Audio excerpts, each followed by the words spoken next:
शेवट तो भला माझा बहु गोड झाला, आलो निजाच्या माहेरा भेटी रकुमाईच्या बरा. प्रस्तुत अनंत विभूषित ब्रह्मांड नायक षड्गुण ऐश्वर्य संपन्न भगवान पंढरीश परमात्म्याचे एकनिष्ठ भक्त. नव्हे नव्हे अरे, ज्यांनी आपल्या संसाराची राख रांगोळी केली, परमार्थासाठी ज्यांनी आपल्या संसाराची राख रांगोळी केली ना, नव्हे नव्हे हिंदवी स्वराज्य संस्थापक राजे धीराज राजे छत्रपती शिवाजी महाराजांचे आध्यात्मिक गुरु, धर्मगुरु असे असणारे श्रीमंत श्री जगद्गुरु तुकोबाराय. आणि त्या तुकोबारायांच्या गाथ्यातील 5 चरणाचा अभंग नसून फक्त 4 चरणाचा सेवेसाठी घेतलेला अभंग विठाला.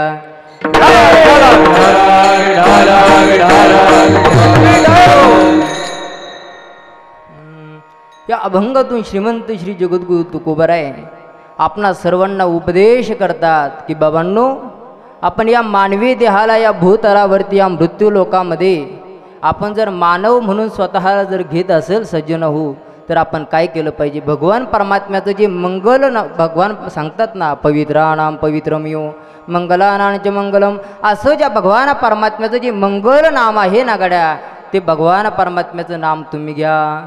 का जर तुम्हाला या जीवनाचं जर सार्थक जर करायचं असेल तर तुम्ही त्या भगवान परमात्म्याचं नाम अट्टहासाने उच्चारा, असं जगद्गुरु तुकोबाराय म्हणतात.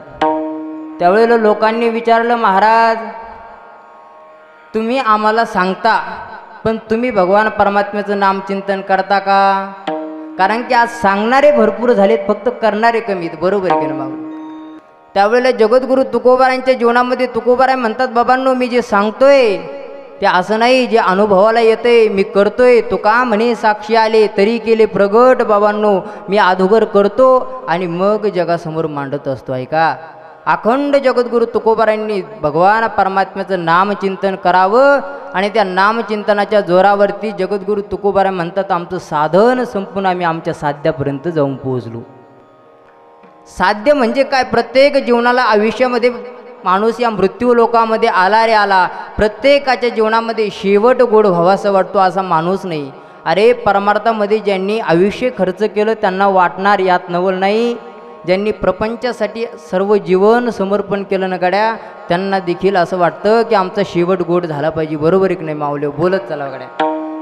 तसं जगद्गुरु तुकोबाराय म्हणतात, अरे त्या भगवान परमात्म्याचं नामचिंतन आम्ही अखंड केलं, त्याचा परिणाम शेवट तो भला माझा जो माहेरा रकुमाईचा वर असणारा जो जगाचा चालक मालक विश्वाचा जनिता भगवान पंढरीश परमात्मा, त्या पंढरीश परमात्म्याच्या माहेराला मी आलो निजाच्या माहेरा. महाराज तुम्ही देवाच्या चरणाजवळ गेलात, माहेराला गेलात, त्याचा परिणाम महाराज म्हटले आमच्या जीवनामध्ये जे दुःख होते ते सर्व दुःख काय झाले?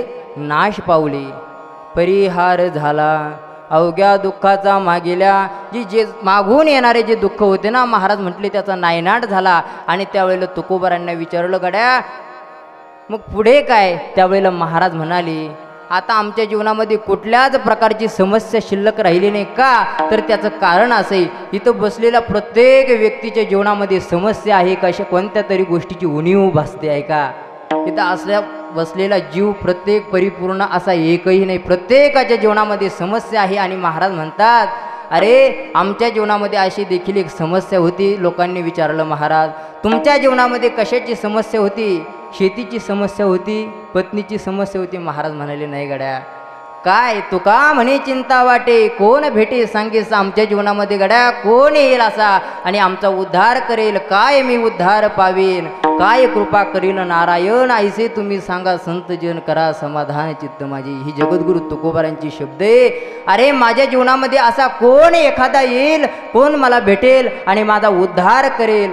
एवढीच जीवनामध्ये माझ्या जीवनामध्ये समस्या होती, तेवढ्या गोष्टीची उणीव होती. आणि महाराज म्हणाले, मी माझ्या माहेराला आलो, त्यामुळे काय झालं? तुका म्हणे वाणी गेली. वाणी या शब्दाचा अर्थ उणीव, वाणी म्हणजे वाचा नव्हे, वाणी या शब्दाचा अर्थ उणीव. महाराज म्हणाले आमच्या जीवनामधील उणीव गेली. मग महाराजांना विचारलं पुढे काय शिल्लक? महाराज म्हणाले आता आमच्या जीवनामध्ये आम्हाला प्राप्तव्य कुठल्याच काही साधन शिल्लक राहिलं नाही आमच्या जीवनामध्ये. साधन फक्त आता काय, आता घेऊ धनी, जे भगवान परमात्म्याचं नाम आहे ना ते भगवान परमात्म्याचं नाम घ्यायचं. असा अभंगाचा सरळ सरळ अर्थ म्हणजेच 7:30च्या ठळक ठळक बातम्या. विठाला अभंगाला सुरुवात करण्यापूर्वी छोटासा परिहार द्यायचा, तो असा की आपल्याला सर्वांना ज्ञातच आहे तरीसुद्धा तुम्ही म्हणशाल महाराज आम्हाला सर्वांना माहीत आहे, तर तुम्हाला असं 150 किलोमीटरवरून कशासाठी बोलवलं, बरोबर आहे की नाही. तर ऐका, ज्यांना आपल्यातून जाऊन आज 5 वर्ष परिपूर्ण होत आहे असे असणारे कैलासवासी पंढरीनाथ बाळा पाटील कापे यांना बाबांना आज आपल्यातून जाऊन 5 वर्ष परिपूर्ण होत आहे. आणि त्यांच्या पाठीमागे असणारा त्यांचा परिवार, 2 मुलं आहेत, 4 मुली आहेत. ऐका, श्री बाळासाहेब पंढरीनाथ कापे मुलगा, श्री रवी पंढरीनाथ पाटील कापे मुलगा, चंद्रकला दशरथ शिंदे आत्या ह्याही आई बघा, मुलगी त्यांची मुली सुमन पोपट आवारे, शकुंतला दत्तात्रय पठारे आणि सरला अनिल गवळी. असा सुंदर असा परिवार त्यांचा असणारा या परिवारातून आज एक वडील नावाचं छत्र हरपलं आहे का. आणि या परिवाराने असा गोड एक दिवसीय महोत्सव एवढा गोड वाटतोय महाराज. असं वाटत नाही की 1 दिवसासाठी एवढा मेळ जमत नाही का. असं मला वाटतच नाही की मी वर्षश्राद्धाचं कीर्तन करतोय. मला असं वाटतंय आपण 7 दिवस अखंड हरिनाम सप्ताह केलाय आणि त्यातलं 10 ते 12 हे काल्याचं कीर्तन आहे. किती गोड नियोजन केलंय. वाजायची तर जोरात वाजवा ना, वाजवा. हां, असं वाजवायची तर जोरात वाजवायची, बरोबर नाही. असं सुंदर आमच्या मंडळीने हे नियोजन केलं. ऐका, एक छत्र आधार एखाद्या घराचं जर गेला ना सज्जन हो, काय असतं बघा. ऐका, माणसाच्या जीवनामध्ये कोणत्याही व्यक्तीला विचारा गाड्या तुमच्या जीवनामध्ये काय नको, तर प्रत्येकाचं वाक्य असेल आमच्या जीवनामध्ये आम्हाला वैधव्य प्राप्त नको, वैधव्य आम्हाला नकोय. ऐका, वैधव्य आधार या शब्दाचा अर्थ काय. ऐका, ज्या वेळेला रावण धाराक्षेपी पडला ना गाड्या, धाराक्षेपी पडलेला आहे त्यावेळेला मंदोदरी रावणाजवळ येते. ऐका, आधार या शब्दाचा अर्थ मी तुम्हाला सांगतोय, वैधव्य जीवनामध्ये नकोय. रावण धाराक्षेपी पडलेला आहे आणि रावणाजवळ मंदोदरी येते आणि मंदोदरी म्हणते अरे रावण धाराक्षेपी पडलेला आहे. आणि आयुष्यभर ज्या रावणासोबत प्रपंच केला ना गड्या, तो रावण धाराक्षेपी पडलेला असताना ती मंदोदरी म्हणते अरे माझा रावण, माझा पती असणारा देव अधिक सर्व ताब्यामध्ये होते. जोपर्यंत शरीरात ताकद होती, इंद्रियावरती जोपर्यंत ताबा होता ना गड्या, तोपर्यंत हे सर्व जग त्याच्या ताब्यामध्ये होते. नोवी नोवी इंद्र चंद्र सर्व देवाधिक ताब्यामध्ये होते. ऐका, पण एक इंद्रिय घसरलं, माती मोल झाला. ही कोणाची शब्द आहे, मंदोदरीची शब्द. ऐका, मंदोदरी कशाला म्हणतात, मंद उदरीजीचं पोट लहान असून जी विख्यात आहे, एक हे सौभाग्याचं लक्षण मानलं जातं. ऐका, आणि त्या मंदोदरीचे शब्द आहे गड्या, एवढं तुम्ही कोणासाठी केलं, एका सीतेसाठी.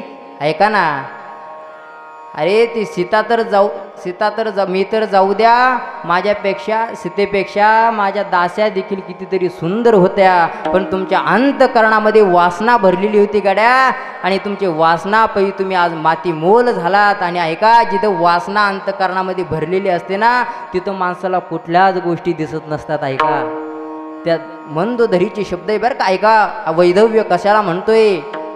आणि ती मंदोदरी म्हणते अरे मी सुद्धा किती अहंकारी होते, माझा मुलगा इंद्रावरती विजय मिळवणारा, माझा नवरा देवाधिक सर्व देव सत्य त्यांच्यावरती सत्ता गाजवणारा, पण आज माझा नवरा माती मोल धाराक्षेपी पडलाय, माझ्या जगण्यात आनंद नाही, मला आज माझ्या जीवनामध्ये वैधव्य प्राप्त होते. ऐका, याला म्हणतात एकदा माणसाच्या जीवनामध्ये आधार गेला ना गड्या, जगण्यात मजा नाही. आणि आपण एवढा सुंदर, आणि ह्या घराचं खऱ्या अर्थाने एक छत्र, एक आधार, वैधव्य माणसाला कशाला म्हणतात, एकदा घराचा आधार गेला ना त्याला वैधव्य माणसाच्या जीवनामध्ये प्राप्त होत असतं. ऐका, पण खऱ्या अर्थाने किती गोड हा महाराज एक सांगू, माणसं 10वीत जिवंतपणी मायबापाला सांभाळत नाही, नंतर श्राद्ध आणि 10वी करतील का नाही याचा भरोसा नाही.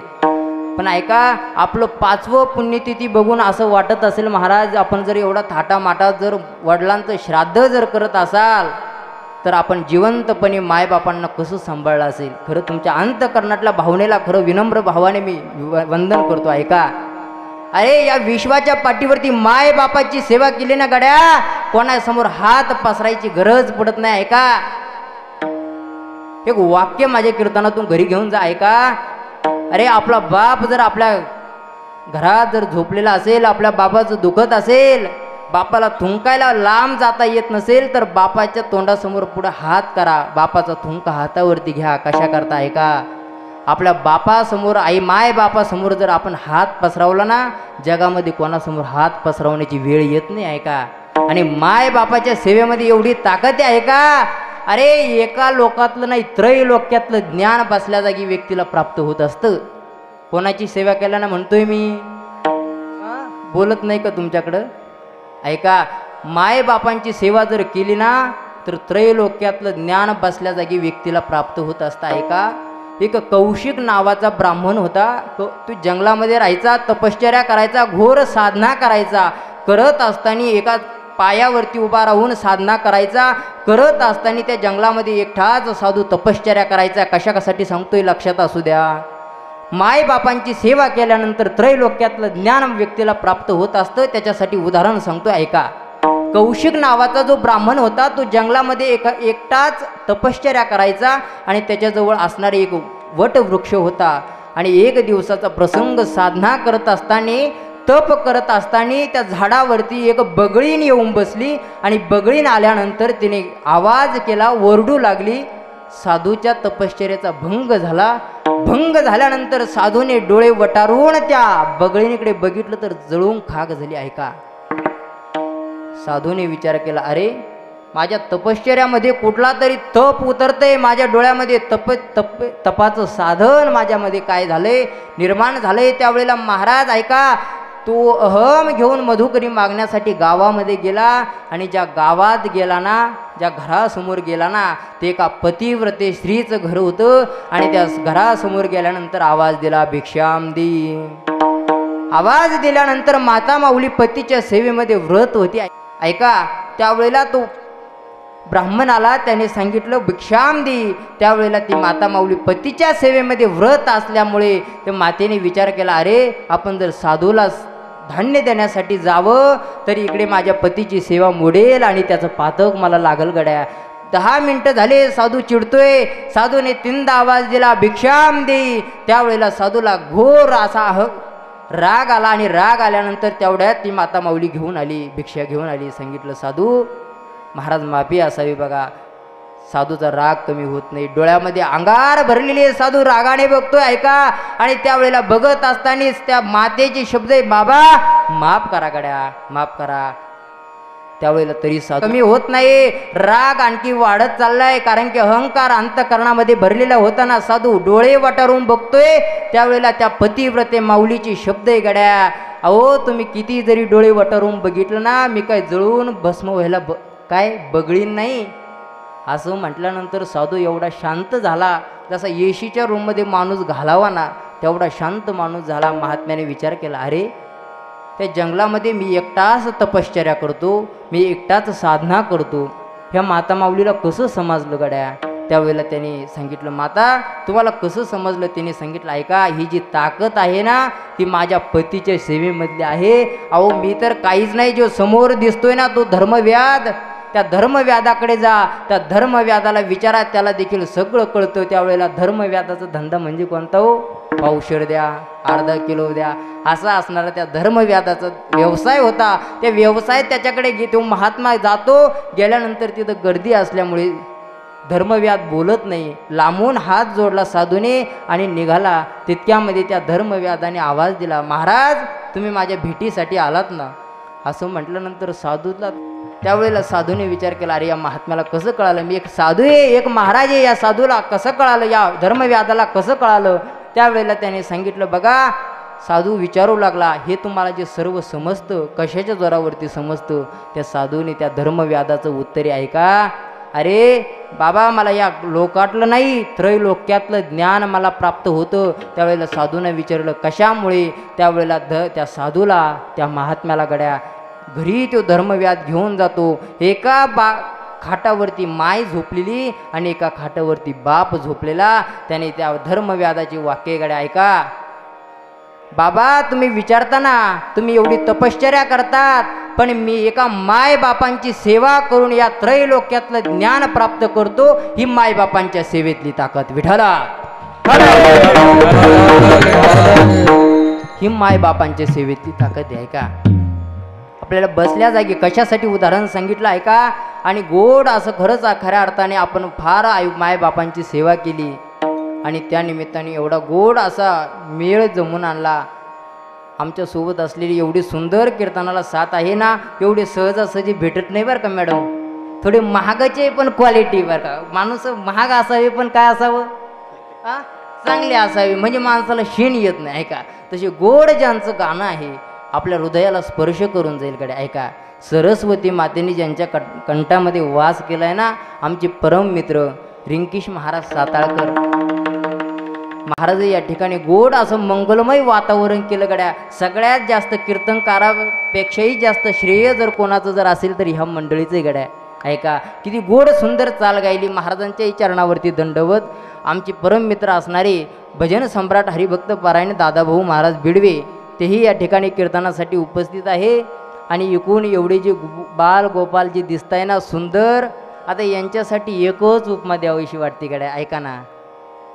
ज्या प्रकारे मोगराचे फुलं असावे, कसे असतात पांढरं शुभ्र मोगऱ्याचे फुलं असतात आणि ते मोगऱ्याचे फुलं घ्यावं आणि माऊली ज्ञानोबरांच्या समाधीवरती समर्पण करावे. समर्पण केल्यानंतर जशी ते फुलं दिसतात ना तशी ही विद्यार्थी दिसतात गड्या. आणि ज्यांना गोड असे संस्कार देण्याचं जे काम करतात ना, आमचे परम मित्र असणारे गुरुबंधू हरिभक्त पारायण युवा कीर्तनकार भागवताचार्य गणेश महाराज मगर तेही या ठिकाणी मोठा अंतकरण करून माझ्या कीर्तनासाठी उपस्थित राहिलात. महाराजांना सुद्धा धन्यवाद. आणि ऐका, गोड मृदंगावरती ज्यांचे थापे असे असणारे कार्तिक महाराज दारुंटे तेही या ठिकाणी कीर्तनासाठी उपस्थित आहे.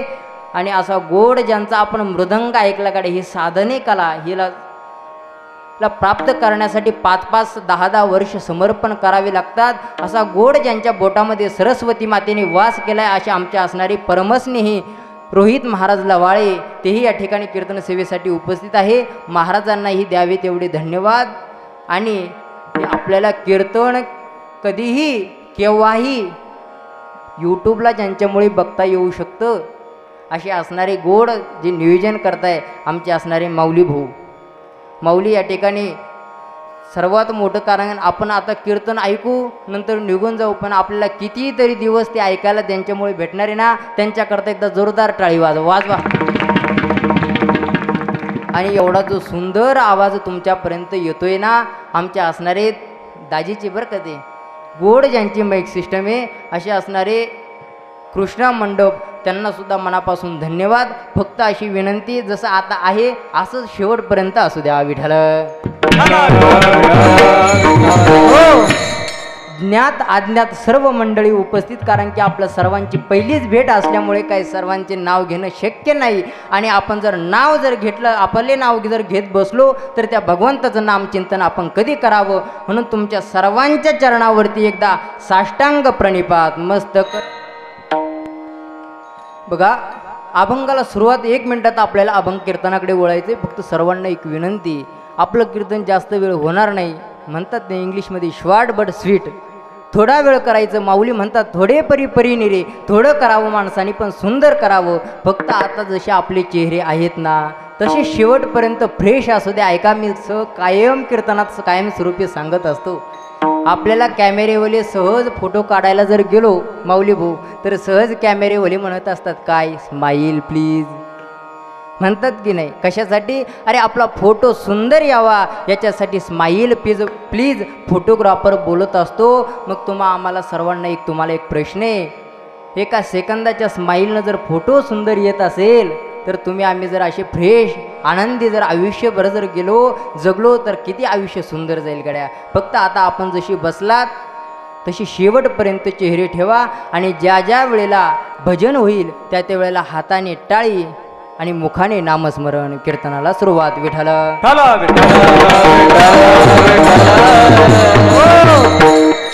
ऐका सज्जना हो, या मृत्यू लोकामध्ये जो व्यक्ती आला त्याला जावंच लागते. कारण की हा मृत्यू लोकाचा नेम आहे.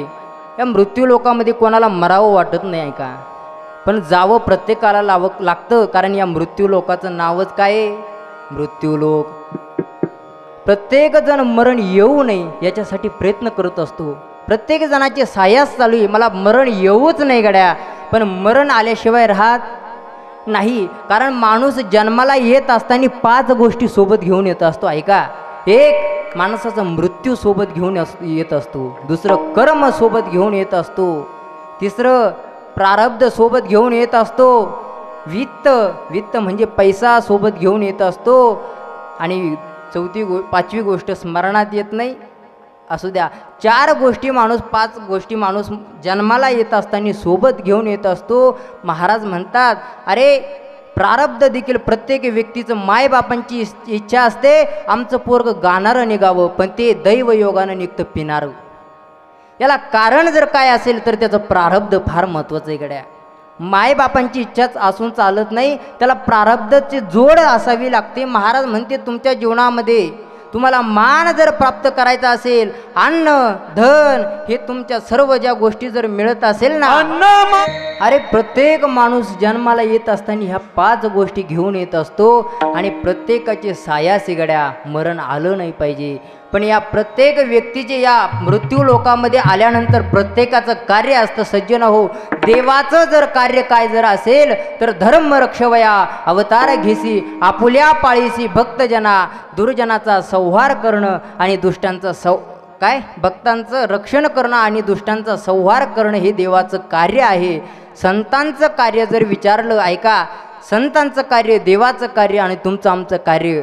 तुम्ही आम्ही जर या मृत्यू लोकामध्ये जर आलो, पापाचं पुण्याचं संचित सोबत घेऊन यायचं. जोपर्यंत आपलं कर्म असेल तोपर्यंत या मृत्यू लोकामध्ये जगायचं, आणि एकदा माणसाचं कर्म पाप पुण्य संपलं की त्या भगवान परमात्म्याची नोटीस आली रे आली, निघून जायचं. ऐका, प्रत्येक व्यक्तीला जाणंच आहे ना. महाराज म्हणतात, आगा कर्मी जे उरावे तैती सुखदुःखी फळावे, आणि तया ते भोगा यावे देहा एका. अरे हे मानवाचं जर जे कर्म असेल, ते पुण्य जर असेल तर माणसाने आयुष्यभर सुख उपभोगायचं.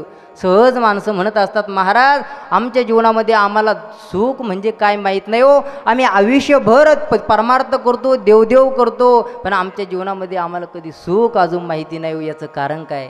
आणि काही काही माणसांना आयुष्य जातात रोहित महाराज, पण माणसांना दुःख म्हणजे काय माहीत नसतं. त्यांच्या जीवनामध्ये कधी परमात्म्याची पूजा म्हणजे माहीत नसती, कधी देवाची अर्चना भक्ती काहीच माहीत नसतं, पण जीवनामध्ये कधी त्यांना दुःख म्हणजे माहीत नसतं. त्यावेळेला लोकांचं सांगणे, लोक म्हणतात, महाराज आमचं सीट निवडून आलं असतं हो, पण फक्त आमच्या भावकीने घोळ केला, त्यामुळे काय झालं, एका सीटावरून आमचा माणूस पडलाय. पण ऐका गाड्या, याला आमचा भावबंद कारणीभूत आहे. पण एक सज्जनावर एक गोष्ट सांगू, आपले याला कोणीच कारणीभूत नसतं. माणसं म्हणतात, महाराज आमचं देवानं बरं नाही केलं, पण ऐका, देव इकाडली काडी सुद्धा इकडं करत नसतो.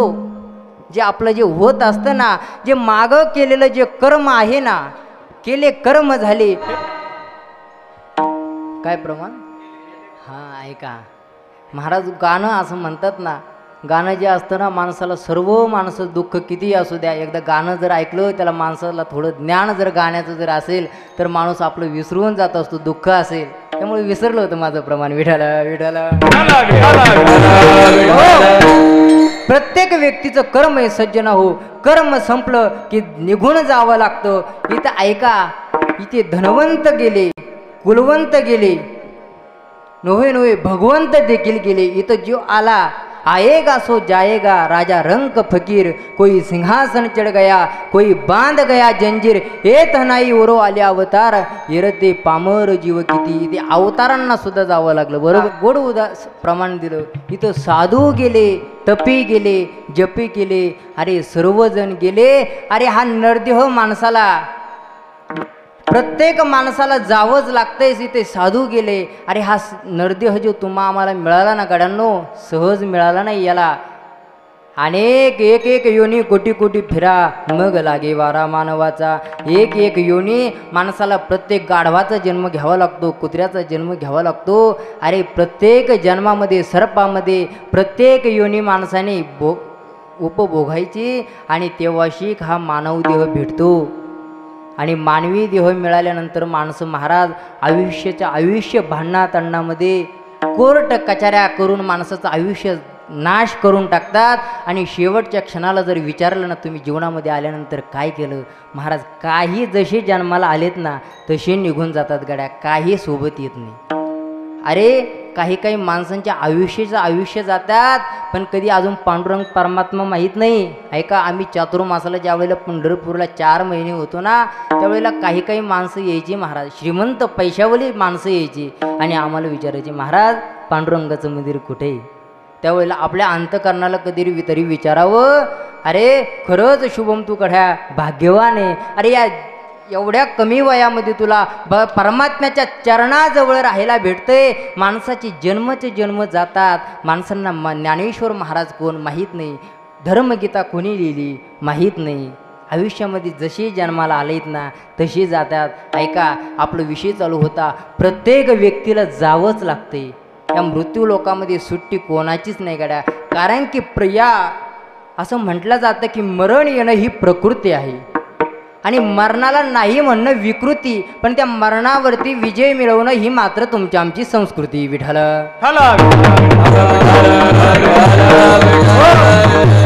मध्ये सायास चालू असतात. कशासाठी माय हो, मरण येऊ नये यासाठी माणसाचे सायास असतात.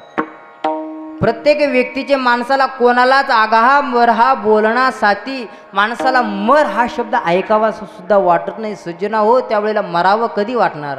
पण महाराज म्हटले अरे हे मरण येणारच का, कारण की प्रकृतीचा नेम आहे आणि प्रकृतीच्या विरुद्धात जर आपण गेलो तर त्याला काय म्हटलं जातं, विकृती म्हटलं जातं. ऐका, आपण जर इथं कीर्तनाला आलात हे काय झालं, ही प्रकृती झाली. पण कीर्तन न ऐकता खाली मोबाईल चालणं हे मात्र काय विकृती मानल्या जाते.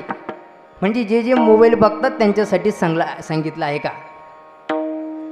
प्रत्येक गोष्टीची प्रकृती म्हणजे मरण येणं ही प्रकृती आहे.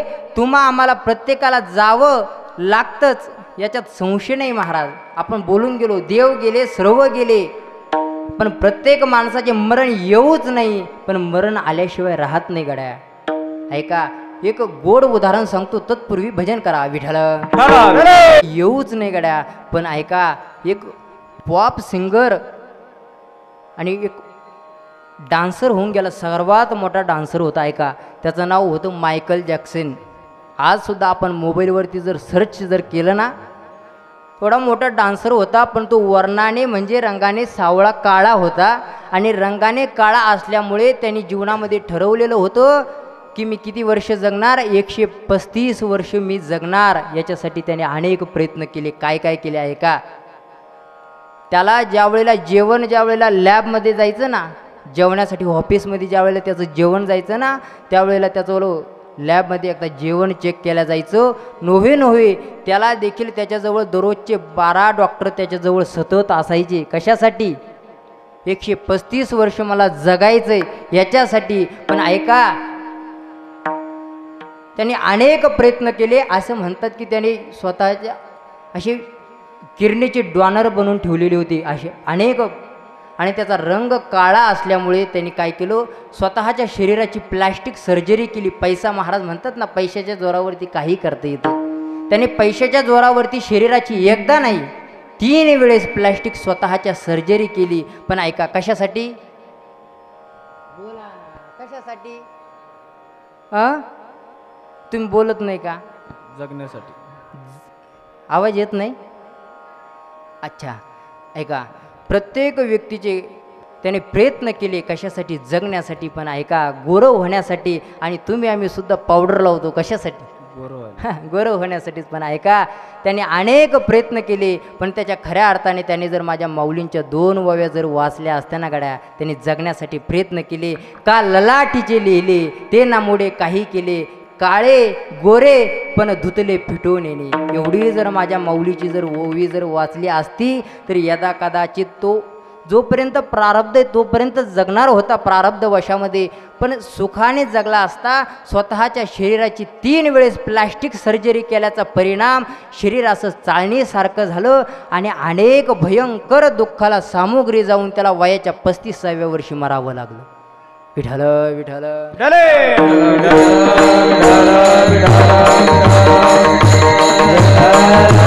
सांगितलं. प्रत्येक व्यक्तीचे प्रयत्न चालू आहे गड्या, आपण जगावं याच्यासाठी प्रयत्न चालू आहे का.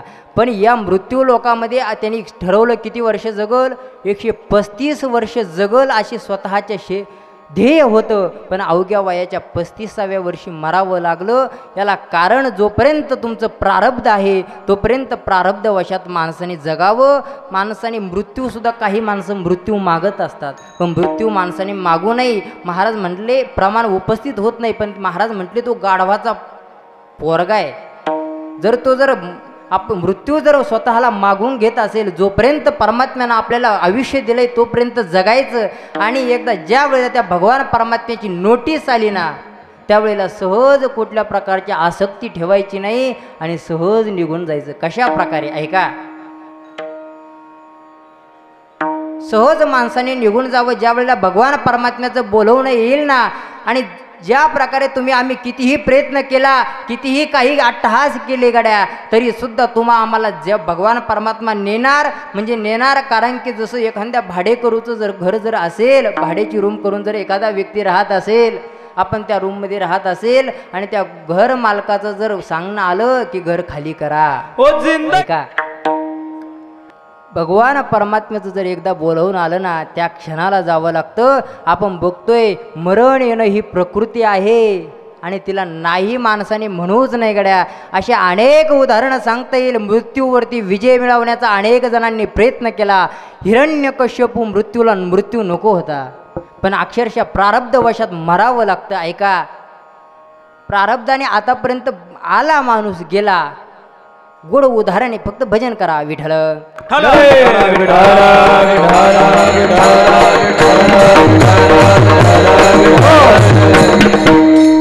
ऐका, मृत्यू अनेक जणांनी प्रयत्न केला.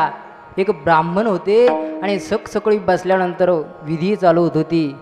विधी चालत असताना एकुलतं एक लेकरू लहान असल्यामुळे एक त्या ठिकाणी बिळा असल्या कारणाने त्याने त्या बिळ्यामध्ये बोट घातलं आणि बोट ज्या वेळेला घातलं ना सज्जना हो, त्यावेळेला पोरगा आरडाओरडा करायला लागला.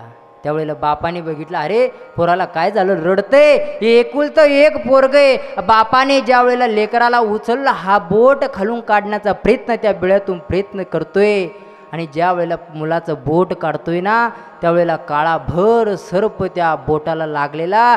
पोरगा तोंडातून फेस आला आणि मृत्यूला सामोरे गेला. नोही मृत्यू पावला.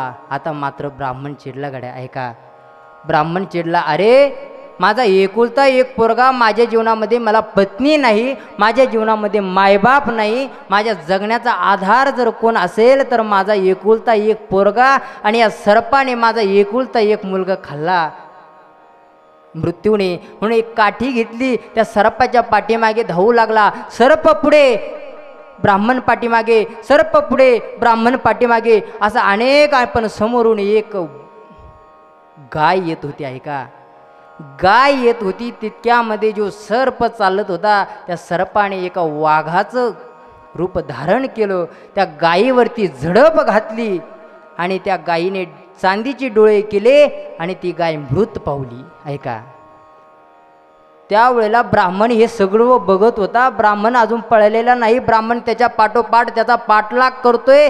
त्यावेळेला ब्राह्मणाने विचार केला, अरे हे काय नेमकं नवीन काही स्कीम वगैरे काय. एका सर्पातून वाघ होतोय, परत वाघातून तो रूपामध्ये मानवाच्या रूपामध्ये आला. आणि ज्या वेळेला ब्राह्मण बुवाजवळ येऊ लागला ना, ब्राह्मण बुवाने हात जोडले गड्या. ऐका, मला मारू नका, मी माझ्या पोराचा तुमचा प्रतिशोध येत होतो. कशासाठी, माझा एकुलता एक पोरगा माझा जगण्याचा आधार होता गड्या, आणि तो तुम्ही खाल्लाय, त्याच्यासाठी पण मला मारू नका. ऐका, त्यावेळेला त्या मृत्यू सांगतोय, अरे बघ तुझा काळ आलेला आहे, पण अजून तुझी वेळ आली नाही. त्यांनी सांगितलं तुम्ही कोण? त्यावेळेला त्यांनी सांगितलं अरे या जगाला जो सर्व खातो ना, जगा काळ खाये तो काळ जो म्हणतो ना, तो काळ मी आहे. असं म्हटल्यानंतर त्या ब्राह्मणाने विचारलं माझा मृत्यू कशाने आहे एवढं मला सांगा. त्यावेळेला त्या काळाने सांगितलं आम्ही कोणाची वशिलाबाजी लावत नाही, पण ठीक आहे तुम्ही विचारलंच ना, तुमचा एकुलता एक पोरगा काळाने ग्रासवला म्हणजे मी ग्रासवला, पण सांगतो तुमचा मृत्यू जो आहे ना तो कशाने? मगरीच्या रूपाने. ऐकताय ना? सर्वांगाची कान करून ऐका. मगरीने म्हटल्यानंतर त्या ब्राह्मणाने विचार केला, घराकडे आला, विचार केला जिथे जिथे पाणी असेल तिथे तिथे जायचे नाही. असं विचार केल्यानंतर तो एवढा भयभीत झाला की पाणी सुद्धा प्यायचं तो चाळून प्यायचा. ऐका, कारण की मृत्यू कशामध्ये सांगितला होता? पाण्या. मगर कुठं असते? वाळवंटात. वाळवंटात ना, हां पाण्यामध्ये जागी तुम्ही. ऐका, पाण्यामध्ये असते, पाण्याच्या तलावाच्या ठिकाणी कुठे जायचं नाही म्हणून ब्राह्मण एकटाच विधी करतोय, पूजा करतोय. पण ज्या राज्यामध्ये जो ब्राह्मण राहत होता ना गाड्या, त्या ब्राह्मणाच्या त्या राजाचं राजपुत्राचं लग्न म्हणजे विवाह होता. त्या राजपुत्राचं लग्न जमलं, पण त्या राजपुत्राने सांगितलं बाबा माझी गुरु जोपर्यंत येत नाही ना लग्नाला तोपर्यंत मी लग्न करत. आणि तो काय तुमचा आमचा हट्ट आहे का महाराज? राज हट्ट असे अनेक प्रकार शास्त्रामध्ये सांगितले, पण आपल्याला जास्त विस्तार करायला वेळ नाही, फक्त निर्देश करून जातो. बाल हट्ट म्हटला जातो, पत्नीचा हट्ट देखील मानला जातो, असे अनेक हट्ट आहे. तसा राज हट्ट म्हटल्यानंतर राजाने, आणि मला एक समजत नाही महाराज लोकांना जास्त का आग्रह करतात लग्नाचा? महाराज लोकांना फार आग्रह करतात. आणि एका जणाला विचारलं महाराज, एका जणाने मला विचारलं की महाराज जे साधू असतात त्यांना कळस बसवण्यासाठी साधूलाच वरती का चढवतात?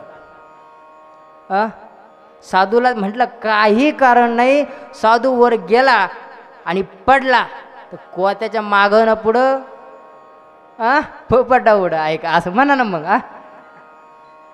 म्हणून त्याला साधूला बोलवत असतात. तसं ब्राह्मणाला राजाने आग्रह केला, राजेसाहेब तुम्हाला लग्नाला यावंच लागतंय, माझा एकुलता एक मुलगा आहे आणि तुम्ही जर लग्नाला आला नाही तर माझा पोरगा लग्न करणार नाही. असं म्हटल्यानंतर राजाने त्या ब्राह्मणाने सांगितलं बाबा मी येऊ शकणार नाही. का? कारण की माझा जो अनेक आपल्याला मुक्कामाला ज्या ठिकाणी लग्नाला जायचंय ना, अनेक मुक्काम घेत घेत, कारण की पूर्वीच्या काळामध्ये अशा गाड्याची व्यवस्था नव्हती.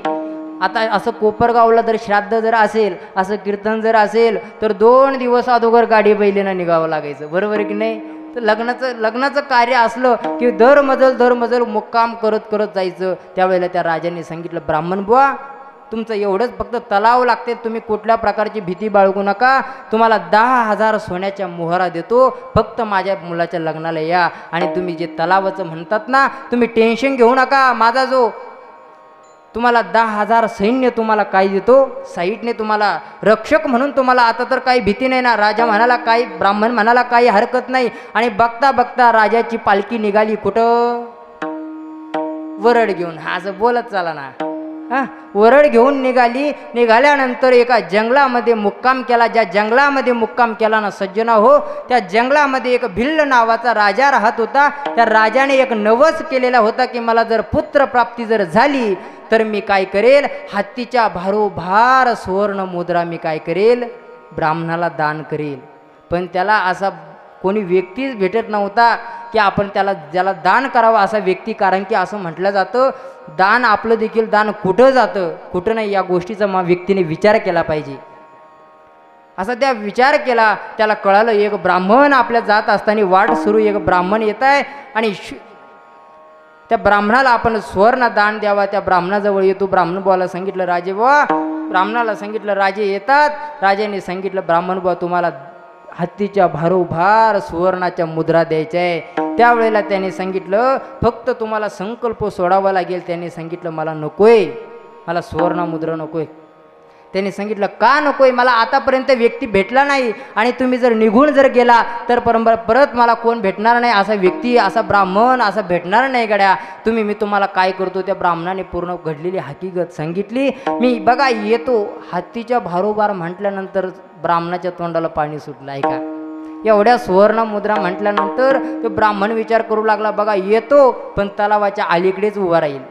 त्यांनी सांगितलं काही हरकत नाही, तुम्हाला मगरीपासून भीती ना, तर तुम्ही फक्त एकच करा, तुम्हाला मी काय करतो 10,000 सैन्य मी तुम्हाला काय देतो, अंगरक्षक म्हणून देतो. आता तर तुम्हाला काही भीती नाही ना. राजा ब्राह्मणाच्या तोंडाला पाणी सुटलं, तलावावरती गेले आणि गेल्यानंतर राजाने त्या ठिकाणी पाणी ओतलं राजाच्या हातावरती. ब्राह्मणाने संकल्प सोडला, पण थोडंसं ब्राह्मणाला राजा म्हणू लागला, अहो घोटभर पाये फक्त बुडवा, आतमध्ये थोडंसं या, तुम्हाला एवढं सैन्य असल्यानंतर तुम्हाला कोण मगर एवढ्या पाण्यामध्ये यायची का. त्यावेळेला ब्राह्मण थोडासा पुढं सरकला, हातावरती पाणी घेतलंय, संकल्प सोडला, तितक्यात राजाने ब्राह्मणाचा हात पकडला आणि पकडल्यानंतर ब्राह्मण म्हणू लागला, हे हात सोड. बोली कशाची आहे? पाणी सोडण्याची बोली, हात पकडण्याची बोली नाही. त्यावेळेला तो राजा त्याच्याकडे बघून हसला गड्या. त्याने सांगितलं, मूर्खा, तुम्हाला ओळखलं नाही. आता मात्र ब्राह्मण घाबरला. ब्राह्मणाने विचार केला. ब्राह्मण त्याच्याकडे बघत असताना त्याच्या नजरेमध्ये, त्याच्या शरीरामध्ये त्याला सर्प त्याच्यामध्ये दिसू लागला, वाघ त्याच्यामध्ये दिसू लागला आणि मगर देखील त्या राजामध्ये दिसू लागली. ऐका, त्यांनी सांगितलं, अरे तो ब्राह्मण देखील हुशार होता. तो ब्राह्मण म्हणाला, हसू लागला. तो ब्राह्मणाने सांगितलं, गड्या तुम्हाला काय सांगितलं होतं, तुला नेण्यासाठी कशाच्या रूपात येईल? मगर. ऐका, मगराच्या रूपामध्ये येईल, पण तू राजा म्हणून जर आला आणि मला बघ ही चुटिंग आहे. त्यावेळेला राजा म्हणू लागला, राजा हसला. राजा म्हणाला, किती मूर्ख आहेस रे तू. मला एका सर्पाचं वाघ होण्यासाठी वेळ लागत नाही, वाघाचं परत मानव व्हायला वेळ लागत नाही, आणि एका मानवाचं मगर व्हायला कितीक वेळ लागणार आहे. ऐका, जे सर्व जे सैन्य होतं ते पाण्यातील जलचर प्राणी झालं, राजा हा मगर झाला आणि ब्राह्मण उडीत उडीत निला. उदाहरण संपलं. विठाल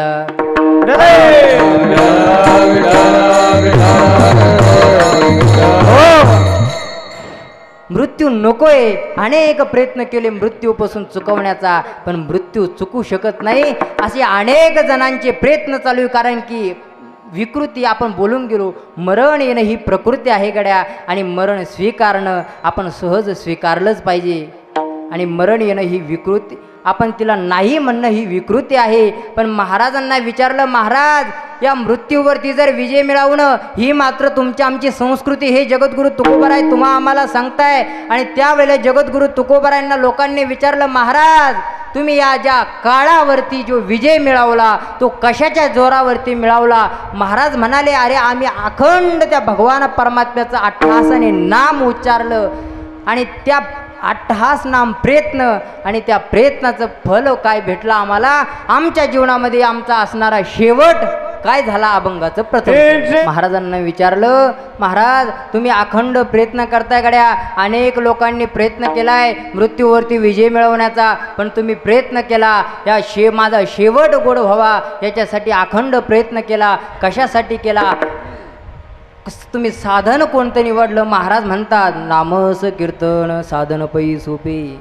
आम्ही सर्वात सोपं असणारं साधन, नामाचं साधन आम्ही आमच्या जीवनामध्ये उच्चारलं. नोव्हे महाराज तुम्हा आम्हाला सुद्धा कधी कधी हात जोडून विनंती करतात, बाबांनो भगवान परमात्म्याचं नाम उच्चारा, लागून या पाया, विनवितो तुम्हाला, कर टाळी बोला मुखी नाम. अनेक वेळेला तुकोबाराय असेल, अनेक संत महात्म्या असेल, त्यांनी सर्वांनी तुम्हा आम्हाला विनंती केली, बाबांनो का? अरे तुमच्या आमच्या जीवनाचं सार्थक व्हावं ही अंतःकरणामध्ये कोणाची इच्छा असते, तर ती संत महात्मे या जगाच्या बाजारामध्ये जर आपलं हित शोधणारे जर या विश्वाच्या बाजारामध्ये कोण असेल ना सज्जना हो, तर संताशिवाय कोणी नाही गड्या.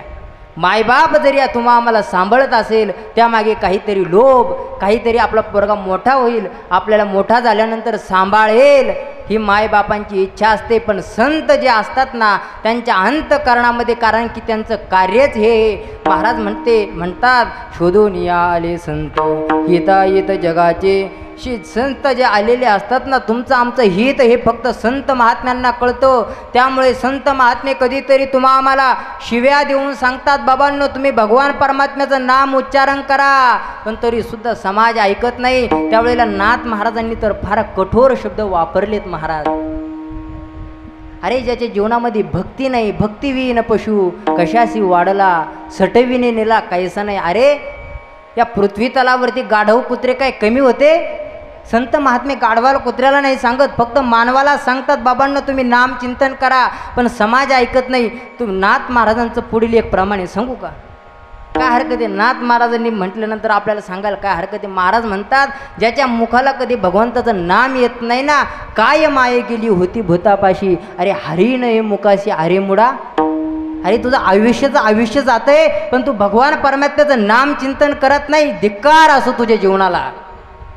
आणि एवढं चिडून कोणी नाही की ते भटकीचे त्या अनेक शिव्या तुकोबारांनी दिल्यात, पण ज्या वेळेला समाज ऐकत नाही ना गड्या, त्यावेळेला तुकोबाराय म्हणतात, नाथ महाराज सांगतात की तुम्ही जर बाबांनो हे नाम चिंतन जर ऐकलं नाही तर आमचं काय जाईल बा.